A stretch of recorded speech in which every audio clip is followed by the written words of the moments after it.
Hello, hello. Today we're going to take a look at Metallica Sad But True and deconstruct it to see why it sounds the way it does. Let's do it.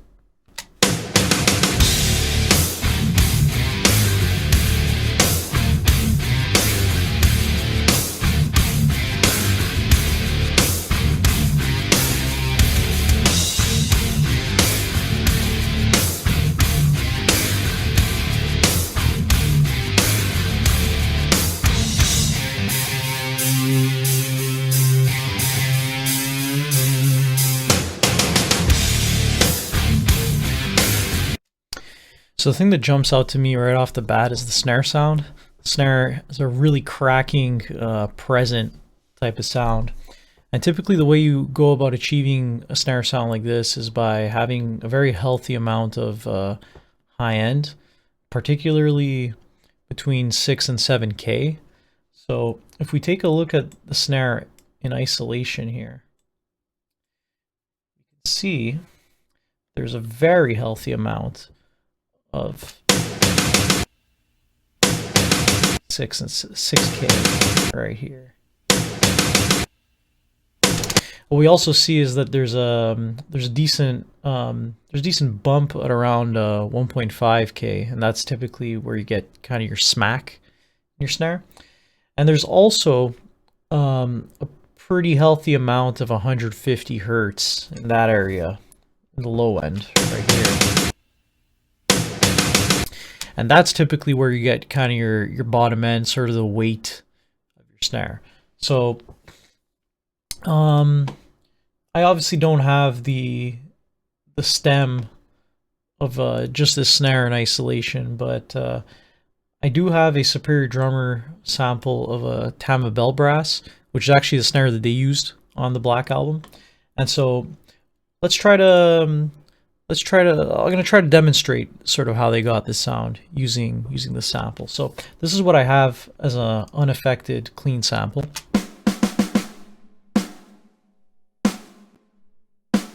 Make that a bit louder for you.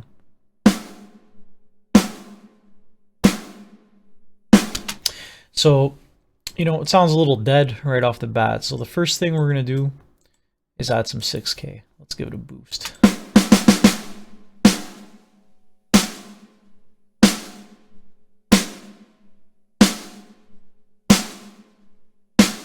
Already we're getting some of that crack in there.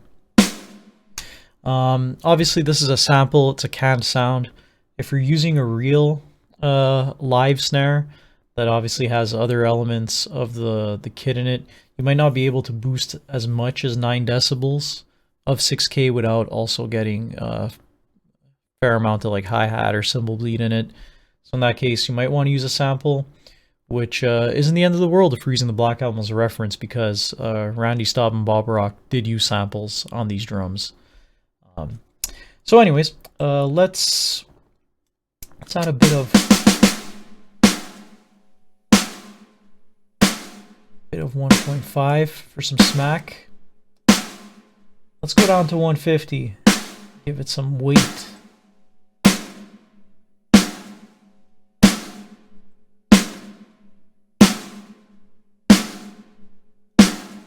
Obviously, I mean, being a sample, this is recorded pretty well, being a Superior Drummer sample.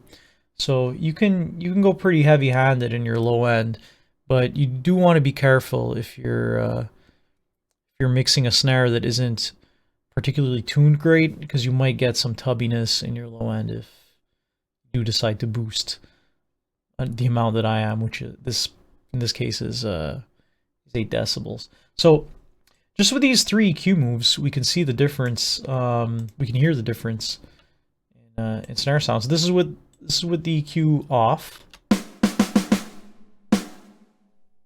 and I'll volume match it too, so it's we're not getting fooled by jump in volume. Now, obviously, I did boost, so we are going to get a bit of a jump. But so this is with the snare off. Sorry, this is with the effect off.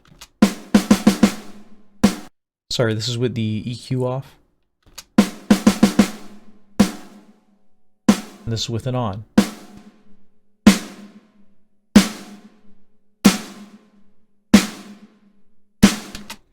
That's typically how you'd go about getting sort of that cracking snare sound.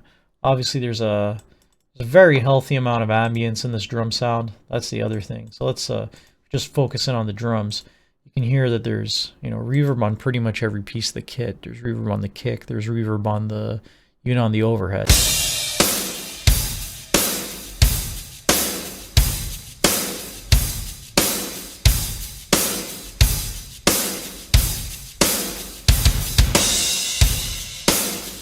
Now, the other thing that jumps out to me about this drum sound, and Lars's drum sound in particular, especially from And Justice for All On, is that there is a lot of high end in the kick as well, particularly in like the 4K region, but I would say there's even a good amount of 10K in Lars's kick. So there isn't really an isolated kick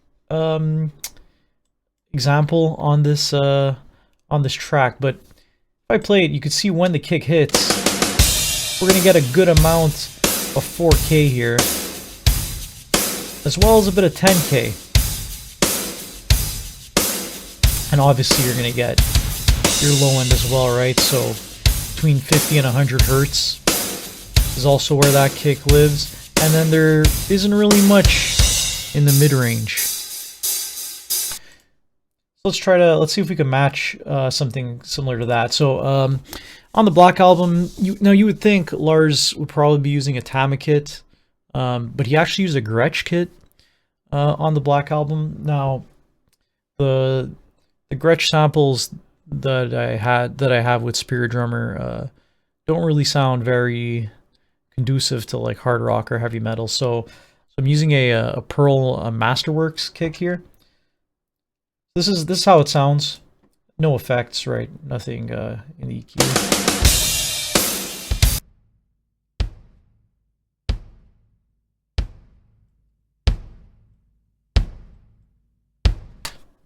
Again, kind of weak sounding kick just on its own, unaffected. So let's see if we could change that. Now first let's work on 4K, because 4K is where you really get sort of this clicky type of sound in your kick, right? Like a lot of metal. Think about your typical metal kick.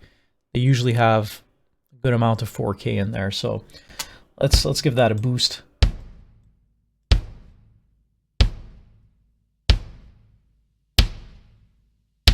Now again, depending on your source material, you probably won't be boosting this high. I typically don't boost 15 decibels of 4K, but given what this kick sounds like, if we want to get something similar to the Black Album, we're going to have to boost a very healthy amount of 4K.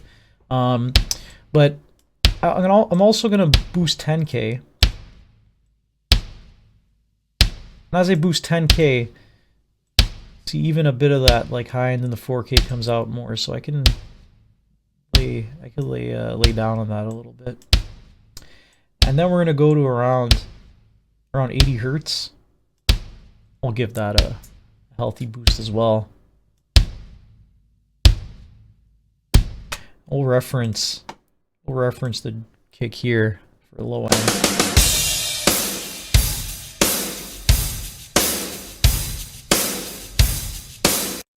Yeah, that seems about right to me with terms of low end. Now, if I were mixing this in an actual song, you know, I'd also high pass the kick. I mean, I'd low pass the kick at around 10K, and I would also high pass the snare at around 60 hertz, low pass it at around 17. But this is just for example's sake. So one of the things that I like to do when I break down a mix, or when I listen to a mix sort of academically, is I like to see where everything sits in terms of like volume levels and presence. So let's do that right now. Usually what I do, the way I like to look at this is I kind of look at the elements in different tiers, right? So you have your A tier elements, and usually this will be like one or two of the most prominent elements in the mix. Then you have your B tier elements, where the majority of the rest of the instruments will live. Then you have your C tier elements and your D tier elements. So let's listen to this track, see what appears as an A tier element B tier, C tier, and D tier. I'll try to get it on the verse so that we got some vocals in at the same time. What would that be? Maybe here?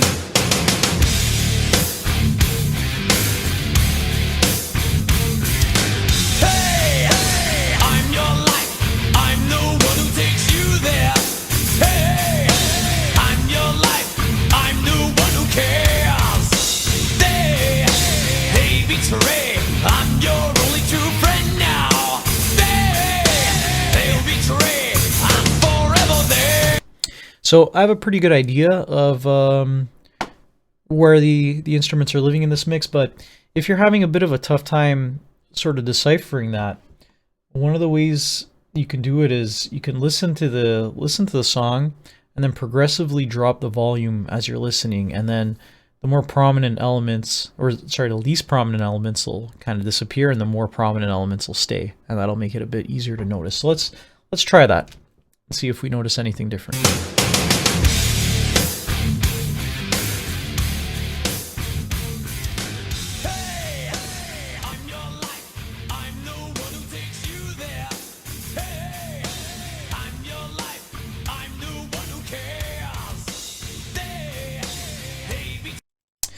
All right, so this is what I've noticed, and this is that in your A tier, you have the vocals and you have the snare. The vocals and the snare are the two most prominent elements of this mix, and a typical sort of radio rock or like hard rock music, those are usually going to be your two most prominent elements. And so it's very typical for the vocals to be the focal point of the song melodically, and the snare to be the focal point of the song rhythmically. So it's very common that those are the top two elements. And then right underneath that, for me, what I'm hearing is are the cymbals and the guitars as my B tier elements, my top sort of B tier elements. You know, and so cymbals, you got your hi-hat, you got your crash. If there was a ride, that's sort of where that would live.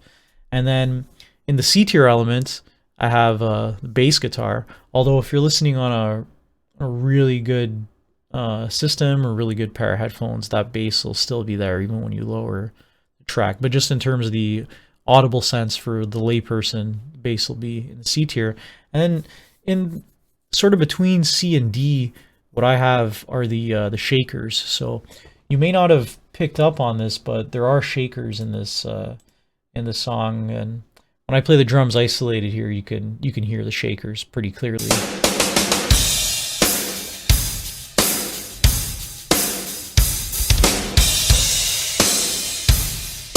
Then they disappear when the vocals come in, right? But when the instrumental's there, you kind of hear this sort of right between the kick and snare hits, right? Between all the downbeats. And so yeah, I would say that's kind of a C or D tier element, because it's not something that you may audibly pick up on, right? But you'll subconsciously feel. So that's where I would place the different elements in this mix, sort of in that hierarchy. And doing this can be a very useful exercise, because your gain staging, or in other words, your volume levels in your mix, are probably the most important element of any mix. You could have, great EQ moves, you can have perfect compression moves, but if your volumes are off, your mix is going to sound off. So it really doesn't matter, how good your ambience is or how well EQ'd everything is, So I did mention the voice is an A tier element. So let's look at the voice and let's see what you're doing. So we'll start it on the verse and I'll let it play into the chorus and we'll see what we notice. Hey, hey, I'm your life. I'm the one who takes you there. Hey, hey, I'm your life. I'm the one who cares. They betray. I'm your only true friend now. They'll betray. I'm forever there. I'm your dream, make you real. I'm your eyes when you must steal. I'm your pain when you can't feel. Sad but true. I'm your dream, mind astray. I'm your eyes while you're away. I'm your pain while you repay. You know it's sad but true. All right, so the first thing that I notice when I listen to these vocals is that on the verses, it's just one single vocal track, which up until this point was pretty uncommon for Metallica, at least to do. Like James' vocals were pretty much double tracked in every single song and almost every single instance. But in this case, for such a song, for such a heavy song, to have single track vocals isn't super common, I would say, for these type of vocals, at least. But the way you go about achieving, big vocal single tracked is, great singer, great microphone, but then also a lot of compression. So the key to mixing this type of music and getting vocals to cut through is use a lot of compression. I mean, like 10 dB gain reduction worth of compression. And so you also have a pretty moderate amount of reverb, I'd say, and then delays just to be the response to the hey, right? Hey, I'm your life. Now the vocals do build progressively, right? So on this on the chorus, then that's when you have the double come in. I'm your dream, make you real. I'm your eyes when you must steal. I'm your pain when you can't feel. And then we have the second half of the chorus, now you have a harmony come in. So you have not only the two doubles, but then you have the harmony, which is also doubled. So you have 4 vocal tracks. I'm your dream, mind astray. I'm your eyes while you're away. I'm your pain while you repay. Back to just a double. You know it's sad, but no harmony. So fairly simple vocal sound, right? There's no modulation effects, just compression, bit of reverb, and some delay on the chorus and on the verse for the response. Now, onto the bass. This is a big point of emphasis on this album, considering that the previous album had 0 bass. So let's check out what's going on in the bass. I'll rewind it a little bit because something interesting there.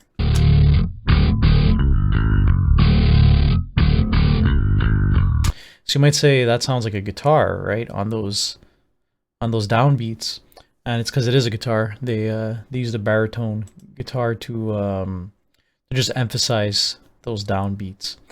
But moving into the verse, we could hear just the bass on its own, and it's a fairly clean bass tone, actually. Not that dirty or distorted.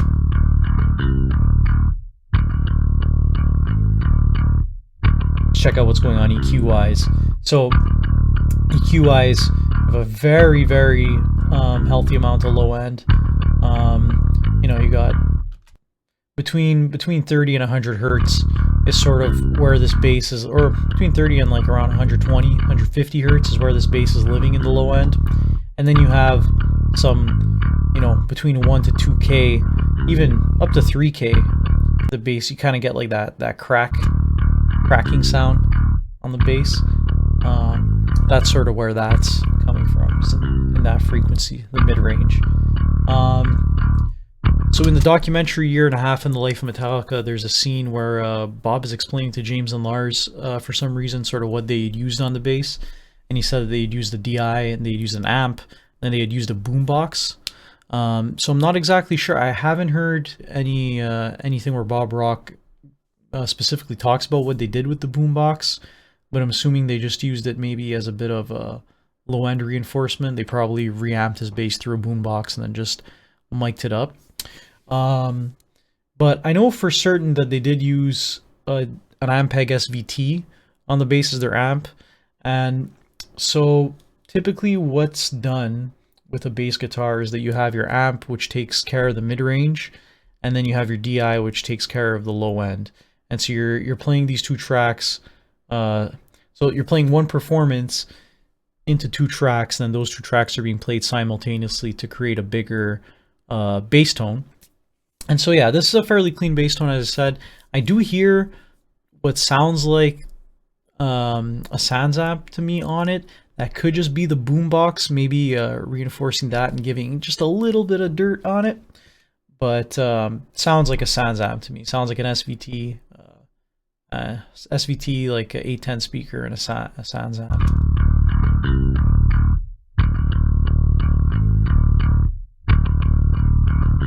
So I tried to recreate the bass tone. So I used an SVT sim from a Line 6 Helix as my amp, and then just got a DI track as well. The hardest part for me with recreating this bass tone is that I didn't have a bass with an active humbucker style pickup. So that was a bit of a hurdle. Although, the way I kind of looked at this experiment was I'm trying to create something similar to the Black Album bass tone given the tools that I have. So this is what I ended up getting. I'll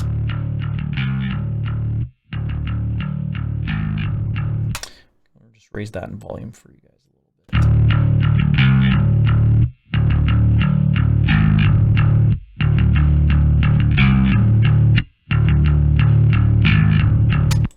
So first, let's take a look at the DI. Probably going to need to listen to this on headphones or speakers because it's mainly low end. So this is what I did on the bass. I used an Andy Wallace trick, even though Andy Wallace didn't mix this album. I use this trick on pretty much all bass that I record and mix.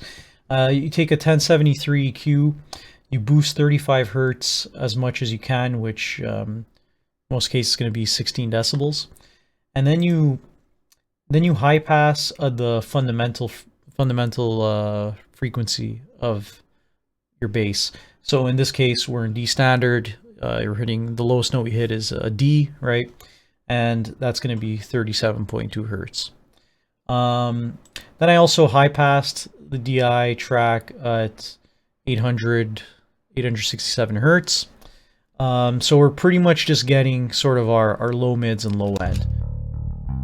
This bass track, right? This is with the EQ off. This is just clean DI. I'll raise the volume for you so you can hear that. And this is with the effects.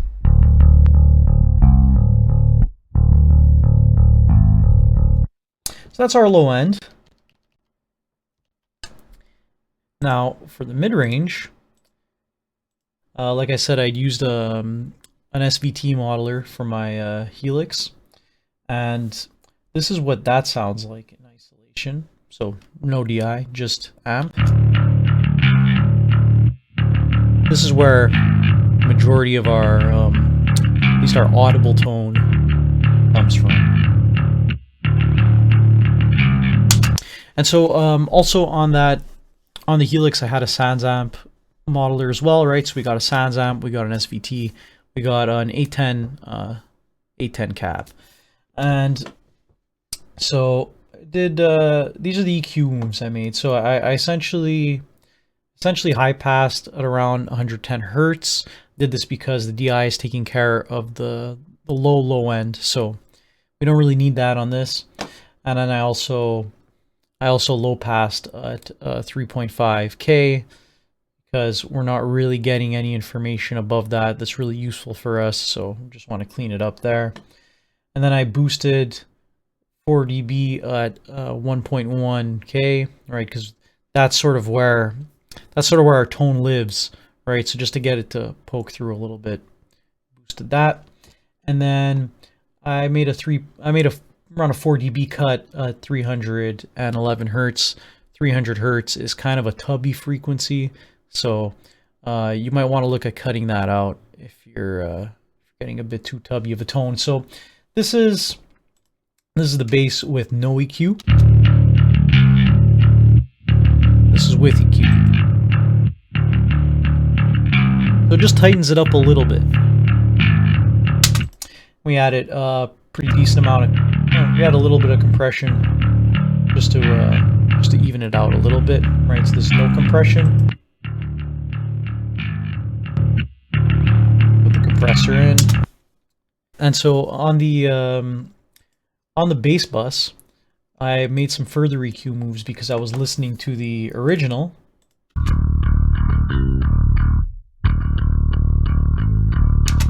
And I found that mine was a little muddy compared to that. So this is without the EQ that I had added on the bass bus. And this is with the EQ. Just tightens it up a little bit. What I did was some further low passing at around 3.5K. I gave it another bump at around 1.1K, 1K, and then I cut some of the low mids. So this time at around 581 hertz, whereas before I'd cut on the amp 300 hertz. Right, so we're really scooping out some of the low mids. But if you look on the original bass tone here, those low mids are completely scooped out. All right, and so that's what we did here, and it just makes it sound cleaner, right? So once again, this is without the EQ.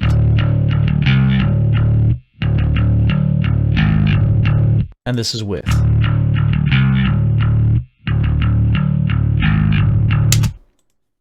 So finally, that leaves us with the guitars. Now, Bob Rock has talked extensively about how he recorded these guitars. He's also talked about how he's recorded some guitars on albums previous to this. And he said he used a similar technique. So what Bob Rock did on this album is that he recorded 2 amps simultaneously. He recorded a Mesa Boogie, James's Mesa Boogie, which I'm assuming is a Mark III. And he also recorded his Marshall. So essentially it's one performance, splits the signal in 2, and has 2 amps mic'd up at the same time, simultaneously, right? So one performance, 2 amps. One of them was his Marshall, which I believe was a modded Marshall, may have been an 800, JCM 800, and then James's Mesa Mark III. So the Mesa Boogies have a very scooped tone. So that's kind of taking care of your low end and your high end. And then the Marshall has a very mid-rangey tone, so that's going to take care of your mid-range. And he said in the mixing phase, what him and Randy Staub did is instead of actually controlling the EQ on the console, what they did is they just used the Marshall itself as a mid-range EQ, right? So if they needed more mid-range, they would bring the Marshall in. If they needed less mid-range, they would take the Marshall out. Another thing that Bob Rock did is he said that he likes to mic up his cabs with a 57, a Shure SM57, and a Sennheiser 421. He likes to blend those, and he said he blends them until he finds a balance that sounds good. Personally, I love the way a 57 sounds, and I think a 421 sounds like shit, but blended together, I tried it this experiment trying to recreate the guitar tones, and it actually sounds not that bad blended with a 57. So this is what I got in my attempt to recreate the tone.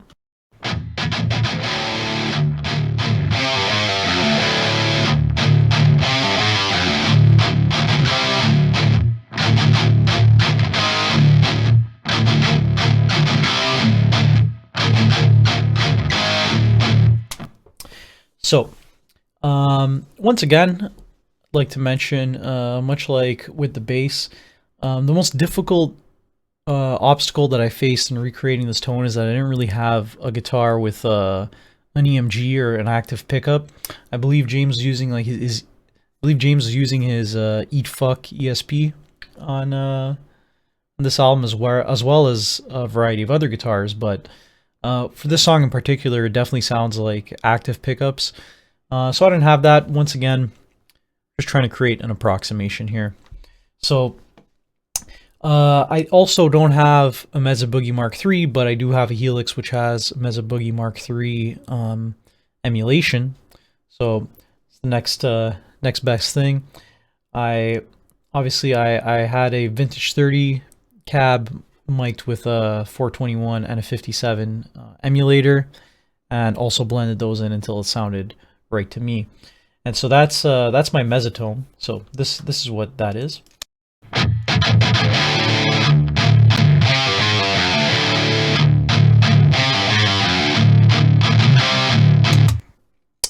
Then EQ wise, I just high passed at 90 hertz, low passed at 15.2K. I boosted a little bit of I always tend to boost a little bit between 7 and 8K. Just gives the guitar a bit more bite. I cut around 300 hertz. Again, like I said, that's sort of your tubby frequency, and especially with a guitar, like guitar is low end heavy, or sorry, with an amp as low end heavy as a Mesa Boogie, might want to cut that down a little bit. And then we substantially cut some mid range at 1.2K. I wanted a very scooped sound, so scooped out the mids. And then I used Joe Barresi technique, where he basically has his compressor on his SSL E series on, but he has the ratio down to down to 1:1.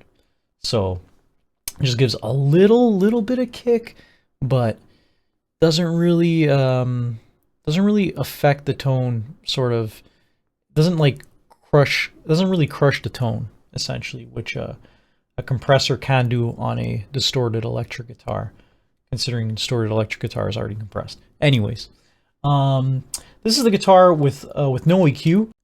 Hello, this is me from the future. For some reason, when I was demonstrating the guitar sound of the Mesa, the audio got quite compressed, so we're gonna redo that right now, and I can demonstrate what this guitar sounds like with and without EQ. So this is without any EQ.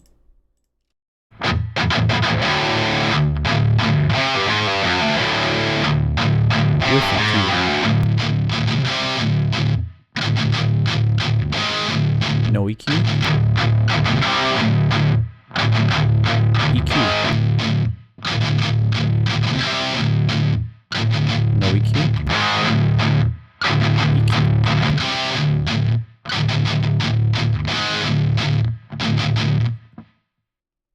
Just a tighter sound, essentially. All right, so did that, doubled it, right? So that's Mesa on one side, this is a Mesa on the other side. And on the other, did pretty much the same thing. I was using two different guitars, so there's some slight variations in the EQ. As you can see, I added a bit more top end on the Mesa, the right, cut a bit less mids, and cut a bit more of the low mids. Just the nature of the guitar. I was just using my ears to see what sounded right. So this is Mesas at the same time. Both Mesas with no EQ. Bring the EQ back.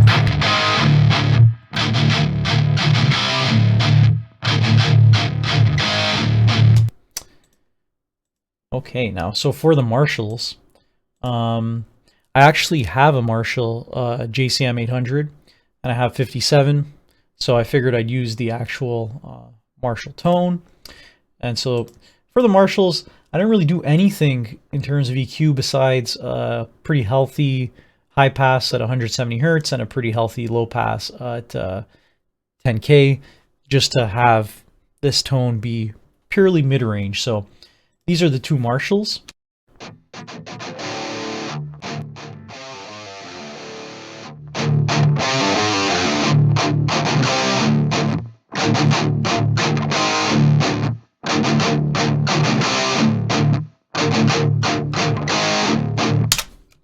So one of the other things that Bob Rockin mentioned is that when he was recording these two guitar amps simultaneously, he would basically pan one to one side and one to the other side to help create width. So that's what I did here. So if you can see, you know, Mesa 1 and Marshall 1, that's one performance, and those are panned opposite ways. Then Mesa 2, Marshall 2, second performance, panned opposite ways as well.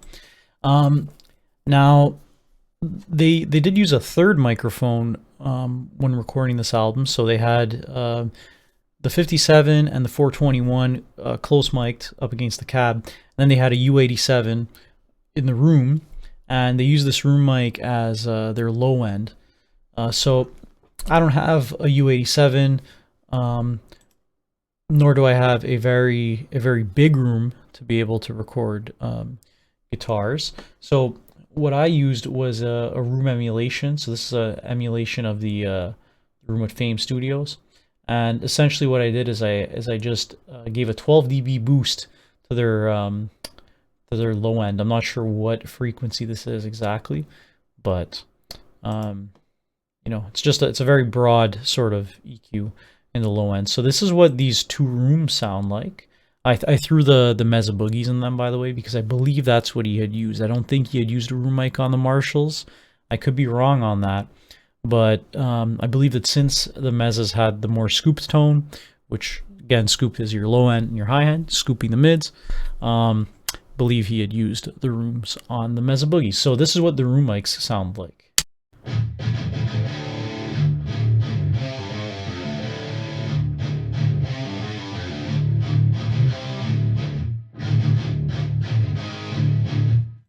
So that's the rooms.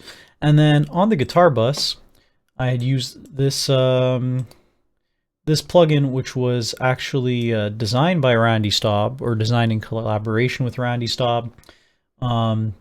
It's just it just brings your guitars forward. It's essentially an EQ, and I believe it does have some compression that it adds.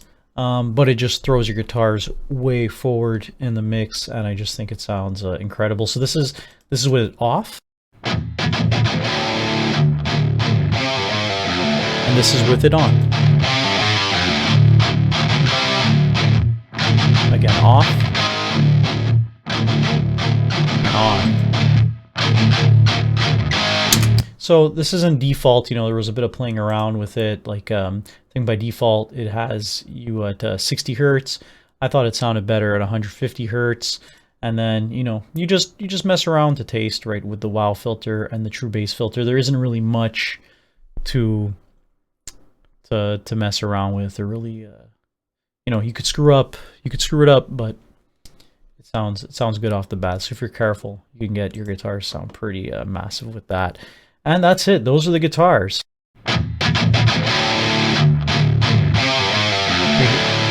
Now let's hear bass guitars and original drums all together here.